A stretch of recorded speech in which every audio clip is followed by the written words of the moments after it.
അസ്സലാമു അലൈക്കും വറഹ്മത്തുള്ളാഹി വബറകാതുഹു. അൽഹംദുലില്ലാഹ് അൽഫ മറ.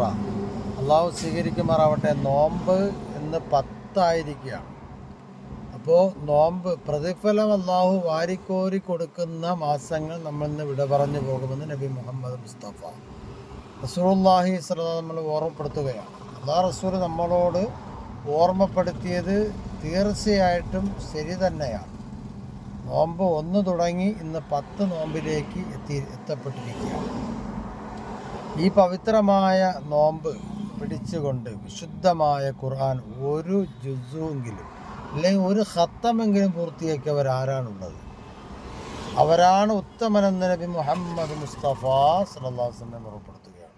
കാരണം വിശുദ്ധമായ ഖുർആൻ ഇറങ്ങിയ മാസം ശഹ്റു റമളാനില്ലദീ ഉൻസില ഫീഹിൽ ഖുർആൻ. ഖുർആൻ ഇറങ്ങിയ മാസമായ വിശുദ്ധമായ വിശുദ്ധ ഖുർആൻ അവതരിപ്പിച്ച മാസമായ റമളാൻ. ഈ റമളാനിൽ വറത്തിലിൽ ഖുർആന തർതീലാ, ശുദ്ധമായ ഖുർആൻ അല്പമെങ്കിലും ഖുർആൻ ഓതാൻ മനസ്സ് വെച്ചവരാരാ ഉള്ളത്? അള്ളാഹു നമ്മളോട് ചോദിക്കപ്പെടുമ്പോൾ ശുദ്ധ ഖുർആൻ നമുക്ക് ഓതി അള്ളാഹുവിനോട് സമർപ്പിക്കപ്പെടുമ്പോൾ ഈ റമളാനിൽ നമ്മൾ എത്ര പേരാണ് ഓതിയത്? എത്രയോ വിശുദ്ധമായ ഖുർആൻ വീടിൻ്റെ അലമാരയ്ക്കുള്ളിൽ അടച്ചു വെച്ചിരിക്കുമ്പോൾ ആ ഖുർആനിനെ ഒരു ആയത്തെങ്കിലും ഓതാൻ നമുക്ക് കഴിയില്ലേ പ്രിയപ്പെട്ടവരെ? അപ്പോൾ ഒരു ആയത്തെങ്കിലും അല്ലെങ്കിൽ ഒരു പേജെങ്കിലും ഒരു ദിവസം ഓതിയാൽ 30 നോമ്പാകുമ്പോൾ നമ്മുടെ നോമ്പ് പൂർത്തീകരിക്കുമ്പോൾ വിശുദ്ധ ഖുർആനിൻ്റെ വാർഷികവും നടക്കുന്നത് പോലെ. കാരണം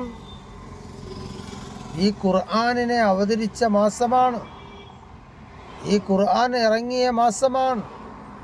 ഈ മാസത്തെ ആദരിക്കണം, ബഹുമാനിക്കണമെന്ന് വിശുദ്ധ ഖുർആനിലൂടെയും പ്രവാചകനിലൂടെയും നമ്മൾ പഠിക്കുമ്പോൾ അതിനനുസരിച്ചുള്ള നമ്മൾ വിശുദ്ധമായ ഖുർആൻ മനനം ചെയ്യുക, അല്ലെങ്കിൽ അത് ജീവിതത്തിൽ പ്രാബല്യത്തിൽ കൊണ്ടുവരിക എന്ന് പറയുന്നത് നിസ്സാരപ്പെട്ട കാര്യമല്ല. അതുകൊണ്ട് എൻ്റെ പ്രിയപ്പെട്ട സഹോദരിമാർ, ഉമ്മമാർ, സഹോദരങ്ങൾ, വിശുദ്ധമായ ഖുർആൻ ഈ റമളാനിൽ പാരായണം ചെയ്യണമേ.